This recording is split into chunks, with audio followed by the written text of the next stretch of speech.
Olá, tudo bem com você? Espero que a graça do céu permaneça com você a cada dia na sua caminhada cristã. Vivemos tempos difíceis, tempos conturbados, onde nós precisamos nos perguntar: será que a missão de Deus tem sido a minha missão? Esta é a nossa responsabilidade enquanto cristãos nesta terra, neste restante de tempo de graça, o qual nós estamos vivendo. Te convido a se inscrever no canal, a compartilhar, a deixar o seu like e vamos continuar, gente, nos alimentando da palavra do Senhor a cada dia, nos fortalecendo para que, diante das situações adversas pelas quais nós passamos, pelas quais o mundo passa, nós também possamos estar preparados e ainda mais levarmos este evangelho da salvação, levarmos Jesus às pessoas. A lição 3 tem o tema O chamado de Deus para a missão. E o verso central está em Atos capítulo 1, verso 8. E a gente lê o seguinte na Bíblia: Mas recebereis poder ao descer sobre vós o Espírito Santo, e sereis minhas testemunhas, tanto em Jerusalém, como em toda a Judéia e Samaria, e até os confins da terra. É interessante que a lição traz para nós exemplos de pessoas que estavam confortavelmente estabelecidas. Em sua zona de conforto, essas pessoas não tinham com o que se preocupar. E os exemplos que a lição vem trazendo para nós é do povo da Torre de Babel. É o exemplo também de Abraão em seu país. É o exemplo dos discípulos em Jerusalém, que Deus tirou este povo da sua zona de conforto, porque Deus tinha uma missão. Será que Deus também não está querendo nos tirar da nossa zona de conforto para uma missão que Ele tem nos confiado? A missão de Deus é a minha, é a sua missão. Às vezes, Deus pode nos tirar da nossa zona de conforto e fazer de nós testemunhas dele. Deus quer tão somente que sejamos suas testemunhas. Por isso, indo além da zona de conforto é a lição de domingo. A fim de alcançar outros, Deus pretende que nos movamos além de nossa zona de conforto. E o texto para reflexão da lição de domingo está no livro de Gênesis, capítulo 11, do versos 1 ao 9. E no capítulo 11, verso 4, diz o seguinte, falando sobre a Torre de Babel. Disseram, vinde e edifiquemos para nós uma cidade e uma torre, cujo tope chegue até os céus, e tornemos célebre o nosso nome, para que não sejamos espalhados por toda a terra. E a pergunta nos fala o seguinte: quais eram as intenções das pessoas? Que objetivo tinham em mente? E por que Deus o impediu? Primeiro, nós precisamos compreender que estes habitantes aqui da Torre de Babel, né, esses moradores daquela cidade, eles queriam permanecer juntos por razões egoístas. E Deus sabia disso. Deus sabia disso. Quantas vezes nós não queremos também tornar célebre o nosso nome na igreja, por aquilo que nós fazemos para Deus? Muitos de nós queremos permanecer juntos em nossa zona de conforto, chamada comodismo, ociosidade, falta de tempo. Quantas vezes não apresentamos desculpas fundamentadas em motivos egoístas? Não posso visitar alguém hoje porque estou cansada, não posso fazer tal coisa para o meu próximo porque eu trabalhei muito durante a semana e preciso descansar. Eu não posso fazer isso ou aquilo porque meu filho é pequeno. E assim a gente vai acumulando desculpas diante de uma missão, de um chamado que Deus nos confiou. Porque a missão de salvar e buscar o perdido, Deus nos confiou a nós hoje neste tempo. E aqui esse exemplo dos habitantes da Torre de Babel, ali da cidade de Babel, é para nos despertar, porque Deus tem um chamado para nós. Deus também quer nos tirar da zona de conforto.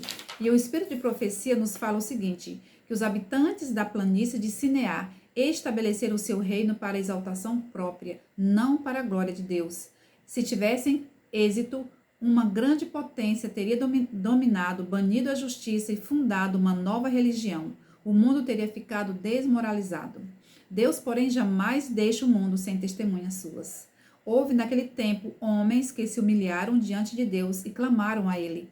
Sabe o que era o pedido de oração daquelas pessoas? Enquanto os construtores da Torre de Babel estavam propagando a sua missão ali de serem egoístas, o clamor das pessoas piedosas e humildes era o seguinte: eles pediam que Deus se colocasse entre a causa de Deus e os planos e métodos dos homens. Testemunho para a Igreja, volume 8, página 177. Assim como houve homens que clamaram a Deus, hoje existem pessoas clamando ao Senhor para que ele se interponha entre a causa dele de salvar as pessoas e os planos dos homens, a fim de que o evangelho seja pregado. Tem pessoas que oram a Deus pedindo que a luz do evangelho chegue até eles. Um dia, na minha busca por Jesus, eu pedi a Deus na minha maneira de orar, na minha maneira de rezar. Eu pedi a Deus que pessoas fossem estudar a Bíblia comigo. E as pessoas, às vezes, que passavam na frente da minha casa com a Bíblia na mão, eu chamava até a minha casa e perguntava: vocês podem estudar a Bíblia comigo? Vocês ensinam a Bíblia para as pessoas? Porque eu quero estudar a Bíblia. E essas pessoas falavam para mim que iriam retornar na minha casa, mas não retornavam. Mas um dia chegou o momento de Deus mandar pessoas comprometidas, com um chamado no coração, para levar o evangelho do reino para mim. E louvado seja Deus por isso. Em nossos dias, o Senhor deseja que seu povo se disperse pela terra. Ide por todo mundo, pregai o evangelho a toda criatura.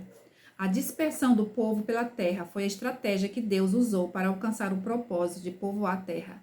Deus tinha falado para aqueles homens ali que eles tinham que se multiplicar e povoar a terra. E eles se juntaram numa só cidade, para que o nome deles fossem célebre, para que eles fossem grandiosos, para que eles fossem unidos em torno de um propósito que não era salvar, que não era levar a mensagem da salvação às pessoas. Pensemos em nós hoje. Que estratégia Deus usará ou tem usado conosco para que também cumpramos o seu propósito? Deus ali desbaratinou o propósito egoísta dos construtores da Torre de Babel, para dispersar eles, para cumprirem o papel de levarem a mensagem da salvação para outras pessoas. Não, o nosso propósito hoje não é de povoar a terra, mas de sermos testemunhas de Jesus na proclamação do Evangelho do Reino. A lição de segunda-feira fala: seja uma bênção ao mundo inteiro.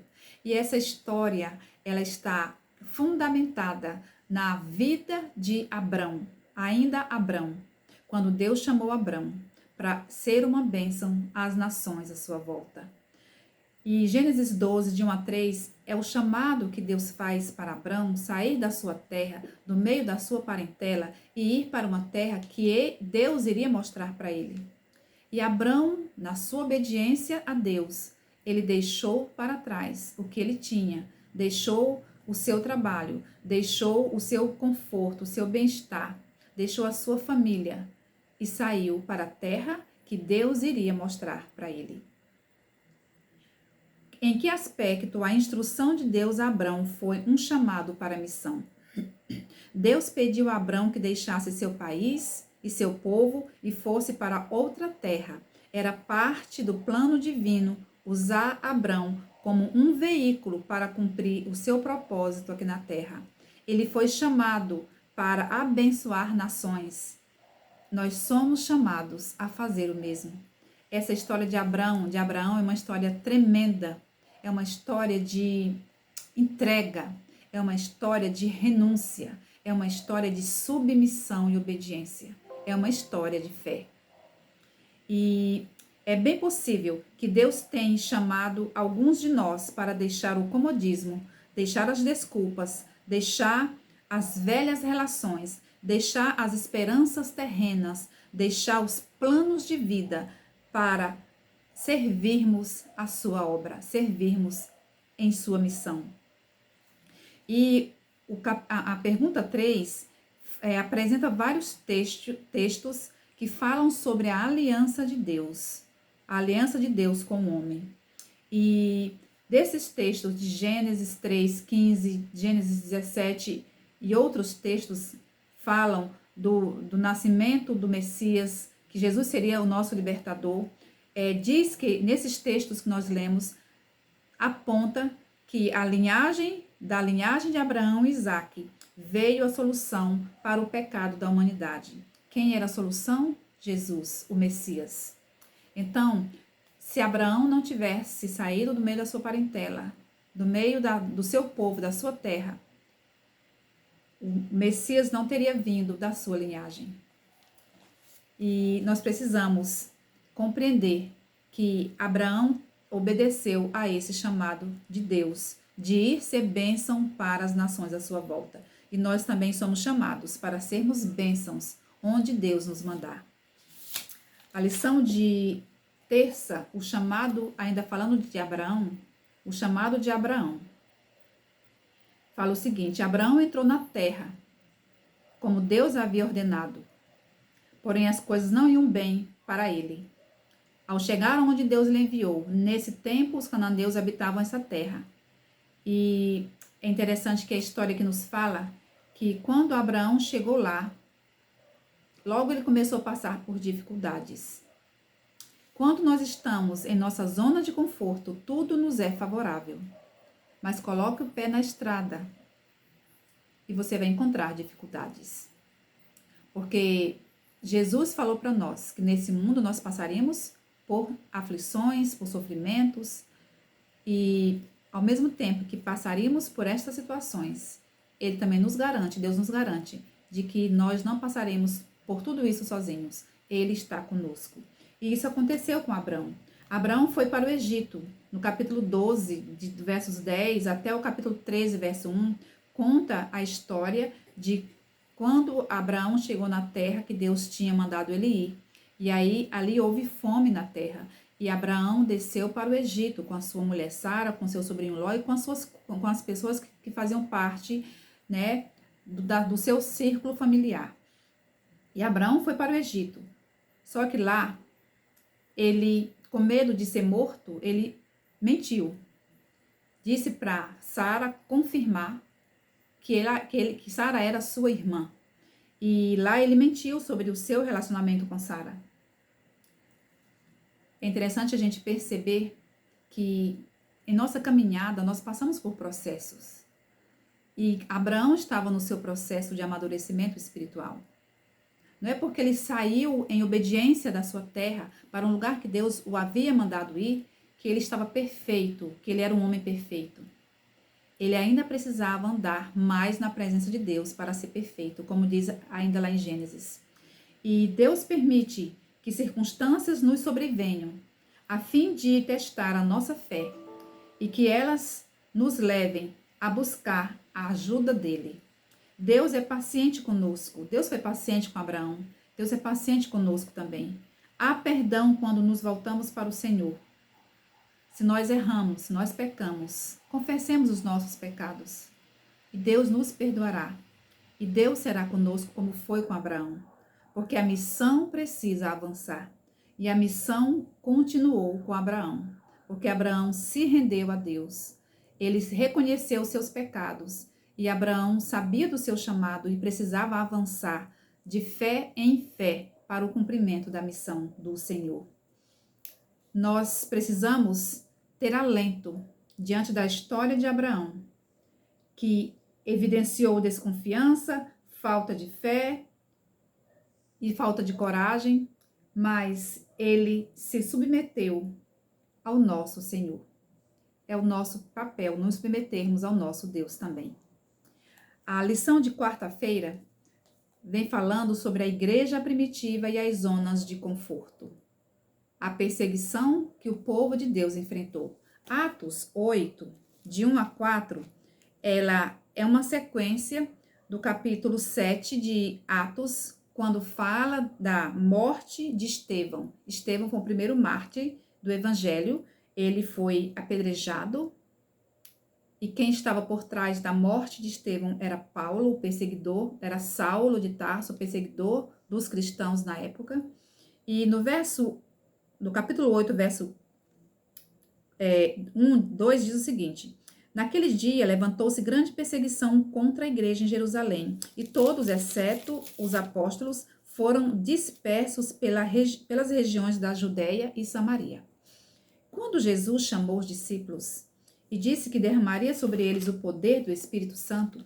No capítulo 1 de Atos 1:8, Jesus falou que eles receberiam o poder do Espírito Santo para serem testemunhas dele em Jerusalém, como toda a Judéia e Samaria, e até os confins da terra. Há de nós considerarmos o seguinte nessa história. Na igreja primitiva, o que provocou a dispersão dos crentes para além da sua zona de conforto? Qual era a zona de conforto dos discípulos ali? Jerusalém.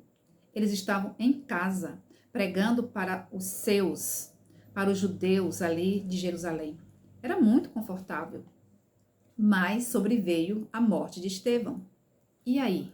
O que aconteceu? O que Jesus tinha dito para eles? Que eles seriam testemunhas em Jerusalém, na Judéia e em Samaria. E aqui já começa o cumprimento dessa profecia de Cristo para eles, no versículo 2 de Atos 8, que fala o seguinte, que eles foram dispersos para as regiões da Judéia e Samaria. E o que é que nós aprendemos com esta história, com estes textos? Que a perseguição contra a igreja primitiva começou em Jerusalém. Primeiro, dentro da zona de conforto. Eles estavam pregando para os seus. Era muito confortável. Mas Jesus havia dado o poder para eles para que eles fossem além de Jerusalém. Eles tinham o ide para cumprir. A começar em Jerusalém. Não era para eles permanecerem em Jerusalém. Então, eles já estavam em Jerusalém, talvez por um bom tempo. Aí sobreveio a perseguição com a morte de Estevão. Eles tiveram que sair de Jerusalém. Eles tinham que cumprir o ide nas regiões da Judéia e Samaria. E nessa dispersão, mesmo nessa dispersão, saindo de Jerusalém, eles foram para as regiões da Judéia e Samaria, ainda sendo exclusivistas, pregando para os judeus, pregando para os seus, somente para os seus. Mas Jesus tinha dito que tinha vindo buscar e salvar o perdido, gentil, judeu, todos aqueles que são necessitados da salvação em Cristo Jesus. A ordem era, ide e fazeis discípulos de todas as nações. Jesus não limitou quem deveria ser salvo. Jesus deu a ordem, ide e fazer discípulos de todas as nações. Eu não quero, Jesus falando para os discípulos, podemos imaginar, eu não quero que vocês preguem só para os judeus. Não, eu quero que vocês preguem para todas as pessoas, para todas as classes sociais, para todas as pessoas que estão sobre a face da terra. Ide e cumpram essa missão. Então, a ordem era para fazer discípulos de todas as nações. E quando chega no capítulo 10 de Atos, versos 9 a 15, conta a história de Pedro, que estava na cidade de Jope, e ali nos fala que ele teve uma visão. Ele estava ali com fome e teve uma visão. E nessa visão, Deus mostrava para ele que um lençol cheio de animais, de todo tipo de animal. E a ordem era para que ele matasse e comesse. E ele fala para Jesus assim, de modo nenhum, Senhor, porque jamais comi coisa alguma comum e imunda. Segunda vez, a voz lhe disse, ao que Deus purificou, não considere comum. Sucedeu isto por 3 vezes e logo aquele objeto foi recolhido ao céu. Essa mensagem, ela não tem nada a ver com a questão de alimento, do que eu posso, do que eu não posso comer. Não é sobre alimento essa mensagem. Esta visão, essa história que está registrada no capítulo 10 de Atos, ela está falando sobre pessoas. Jesus tinha dado a ordem para que eles fizessem discípulos de todas as nações. E aqui Pedro estava se recusando a pregar o evangelho para as pessoas que não eram judeus. E aqui a ordem era, vá e pregue para todas as pessoas, gentil e judeu. Os gentios eram tidos como imundos. Então Jesus falou que o que ele tinha feito era para juntar judeus e gentios, fazer um só povo, através da mensagem da salvação. E Pedro, ele entendeu Ele entendeu essa história, porque essa visão, porque logo em seguida chegaram uns homens vindo lá da ordem lá de Cornélio, né? Porque Cornélio tinha mandado buscar esses homens, porque Deus tinha falado com ele. E aí Pedro entendeu que agora ele precisava pregar para os gentios. E assim aconteceu. Assim aconteceu. Pedro então era conhecido como o apóstolo dos circuncidados, ou seja, dos judeus, e Paulo, o apóstolo dos gentios. Pedro nem queria ser visto com os gentios. No entanto, Deus tirou Pedro da sua zona de conforto e mudou o seu coração. Nós não devemos ter preconceitos contra ninguém. Nós precisamos levar o evangelho. Passei por uma experiência em 2020, no auge da pandemia. Eu e meu esposo, nós fomos numa casa de festa. Nós não fomos cantar lá. Nós não fomos dançar lá. Nós fomos testemunhar de Jesus. Era aniversário do nosso filho e ele tocando na noite neste local, fizeram uma surpresa para ele. E ele nos convidou porque ele sabia que ia ter essa surpresa para ele. A princípio eu disse que iria sim. E era sábado, sexta-feira à noite, para nós adventistas do sétimo dia, sábado. E eu cogitei no meu coração que iria sim.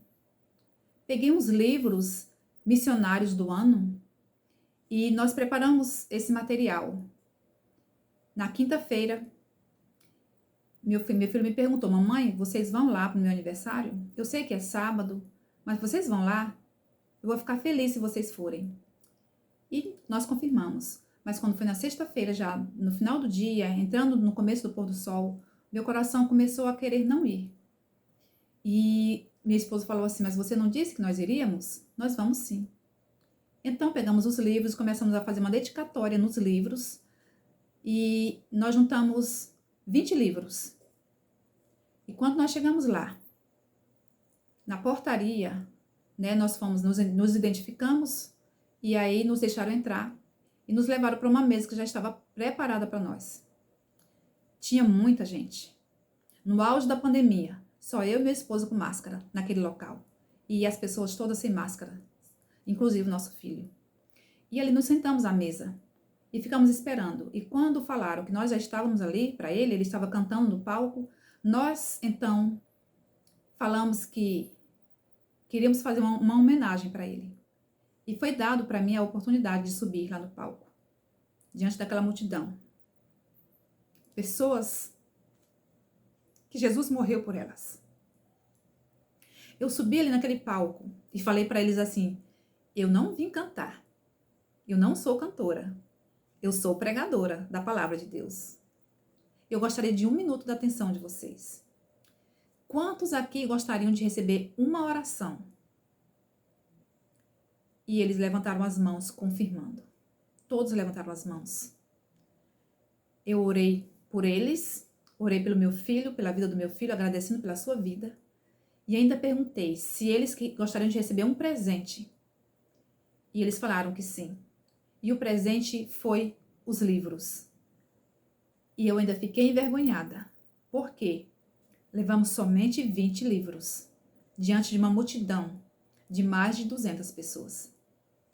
E o que eu quero dizer com isso? Que Deus nos chamou para sermos suas testemunhas, além da nossa zona de conforto, sem preconceito, sem distinção de raça, língua, de sexo, de nacionalidade, de lugares. Onde Deus nos chamar para testemunhar, nos coloquemos à sua disposição para fazermos a sua obra. Estamos aqui para sermos luz em meio à escuridão do pecado. A lição de quinta-feira diz assim: comece de onde você está. Atos 1:8. Jesus disse que eles seriam testemunhas em Jerusalém, depois nas regiões da Judéia, Samaria e até os confins do mundo. Que princípios Jesus apresentou para a obra de compartilhar sua mensagem ou de sermos testemunha dele no mundo? Como discípulos, nós temos o evangelho do reino para compartilhar com todas as pessoas. Primeiro, nós devemos ser testemunhas de Jesus em Jerusalém. E esta Jerusalém significa que nós somos testemunhas para as pessoas mais próximas a nós. Segundo princípio, que em toda a Judéia e Samaria e até os confins da terra, A partir de onde nós estamos, nós podemos ser chamados a ir a outras áreas para alcançar diferentes grupos sociais, étnicos e religiosos. E terceiro, a missão é feita no poder do Espírito Santo, pois é ele quem convence o pecador. Nós não podemos sair para fazer missão por nossas próprias forças. Nós precisamos sair para fazer a missão no poder do Espírito Santo, porque o Espírito Santo é quem toca o coração do pecador. É ele quem convence as pessoas da necessidade de mudança e da necessidade de Jesus em suas vidas. Por isso, antes de eu sair para falar de Jesus, eu preciso estar com Jesus, sentada aos pés de Jesus, como Maria fez, para que eu tenha do que falar para outras pessoas, não por mim mesmo, não pelo que eu sei, mas pela palavra que o Senhor me concede através do estudo, do meu relacionamento com Ele, através da oração, da Bíblia, através da minha convivência, da minha comunhão pessoal com Jesus. Então, eu bebendo dessa fonte, comendo deste pão, bebendo desta água da vida, eu vou ter alimento, eu vou ter água para saciar a fome e a sede das pessoas sedentas por Jesus. E nós precisamos sair da nossa zona de conforto. Jesus conta comigo e com você. Todo membro da igreja, todo membro do corpo de Cristo deve envolver-se em serviço ativo pelo Mestre.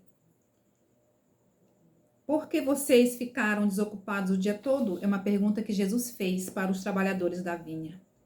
Por que vocês ficaram desocupados o dia todo? Ei, hoje é dia. Hoje, o nosso tempo, o tempo que nós temos é dia.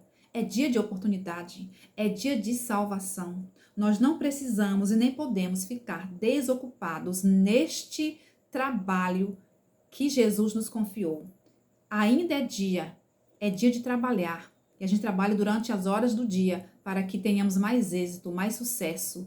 E nós não precisamos ficar desocupados. Tem pessoas que não sabem pregar, mas sabem oferecer um alimento para alguém. Tem pessoas que não sabem cantar, mas sabem orar por alguém. Tem pessoas que não sabem fazer um outro trabalho, assim, tipo, mais relevante, podemos dizer, porque para Deus todo trabalho na sua obra é relevante, é importante. Qualquer trabalho que você faça para exaltar a Cristo é cumprimento da missão. Não venha com desculpa. Eu não sei dar um estudo bíblico, eu não sei. Visite alguém. Estenda a mão para alguém. Dê uma oferta para alguém. Um prato de alimento, um copo de água. Isso é serviço. Isso é serviço voluntário, é missão. Vocês também trabalhar na vinha? É a ordem do mestre. Trabalhem enquanto é dia. A noite vem quando ninguém pode trabalhar. A noite no sentido do nosso findar neste mundo. Está terminando o nosso tempo aqui de graça. Enquanto Jesus está no santuário trabalhando por nós, é tempo de nós também estarmos trabalhando uns pelos outros. Porque é dia de oportunidade, é dia de salvação. Jesus espera contar comigo e com você para esta obra tão linda que é de salvar pessoas. Eu gosto tanto de um hino da Sara Farias que fala: deixa eu te usar. Apesar das feridas, apesar das decepções, apesar do passado, apesar das desilusões, eu te chamei, eu te chamei. Lembra de Jó, nas suas feridas Deus o chamou. Lembre-se de Raabe, do passado de Raabe, do passado de Paulo, do passado da mulher samaritana. Deus os chamou, porque Deus os queria usar. Deixa Deus te usar para curar feridas. Deixa Deus te usar para salvar pessoas. Porque enquanto você trabalha para Jesus, Deus trabalha em você e por você. Enquanto você cuida de alguém, Deus cuida de você. Este hino, ele foi um combustível para mim. No meu deserto, Deus me pediu para que eu fosse usada por Ele. E este hino fala o seguinte, eu vou cantar um trechinho, não sou cantora. Apesar das feridas, apesar das decepções, eu te chamei, eu te chamei. Apesar do passado, apesar das desilusões, eu te chamei, eu te chamei. Deixa eu te usar para curar, deixa eu te usar para salvar. Enquanto eu te uso, eu cuido de tudo que te faz chorar. E aí termina dizendo assim: e eu te encherei, e eu te encherei. Vai, vai, vai em paz. Termino dizendo que Deus quer nos encher do seu Espírito para sermos as suas testemunhas. Deus quer nos encher e nós vamos em paz, porque Jesus está conosco até o fim. Ele nunca nos deixará e jamais nos abandonará. Jesus quer que nós sejamos seus instrumentos, porque Ele quer nos usar no cumprimento da sua missão. A missão de Deus é a minha, é a sua missão. Que o Senhor nos abençoe.